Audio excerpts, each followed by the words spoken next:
So ito lang. So dapat mag-sacrifice ka dito mga boss. Oh.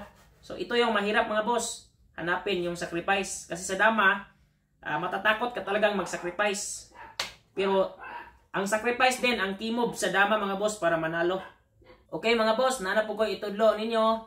Lalong-lalo na yung mga bagong aral pa sa larong dama mga boss or yung mahilig sa larong dama. Pwede nyo i-apply ito mga boss kung maglalaro kayo online or actual. Kapag tumira ng 116 or 115 or 116, ito lang, 313 second move, recommended. Pagpakain yan dyan mga boss, effective talaga ito mga boss. Maraming damador na gumagamit ng 313. So dito lang tayo sa 116 mga boss. Yung ibang damador mga boss, tumitira ng 5-1. So dito lang tayo sa 7-2. May ibang damador na tumitira ng 9-5. Kaya magpakain lang tayo mga boss. Pag sayang niya, ito na, effective ito pag blitz mga boss or kapag mabilisan yung oras. So dito lang tayo mga boss. So tatlo yung kain niya mga boss. Dito, dito, or dito. So unahin natin. Pag dito siya mga boss, kain lang tayo.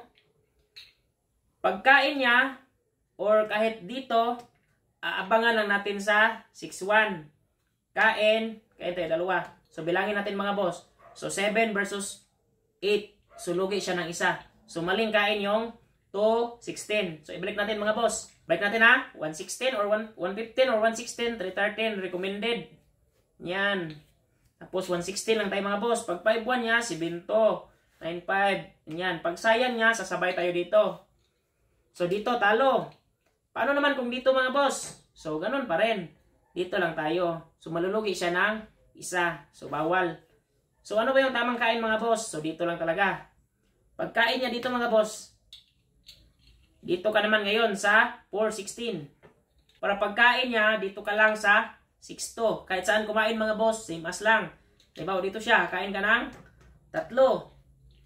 So, tapos kakain siya. Dito mga boss, titira ka bigla ng E3.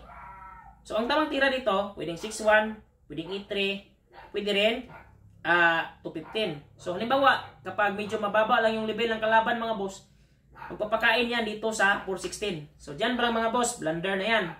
Pasok na sa formada mga boss. So, ano ba yung winning move ng yellow dito mga boss? So, ito lang. So, dapat mag-sacrifice ka dito mga boss. Oh. So, ito yung mahirap mga boss. Hanapin yung sacrifice. Kasi sa dama, matatakot ka talagang mag-sacrifice. Pero, ang sacrifice din, ang key move sa dama mga boss para manalo. Tapos, sasayangin mo lang dito mga boss. Siyempre, kapag hindi siya umiwas mga boss, makakadama tayo. So, dito siya mga boss. Yan lang, oh. So, dito mga boss, lamang na lamang tayo. So, 4 versus 4 lang, pero makakadama tayo. For example, dito siya, papakain lang. Diba? So, ganyan, dito lang. So, winning na po talaga ang yellow mga boss. So, para sa mga baguhan, sana po ay nakatulong. Thank you and God bless. Follow, like, and share.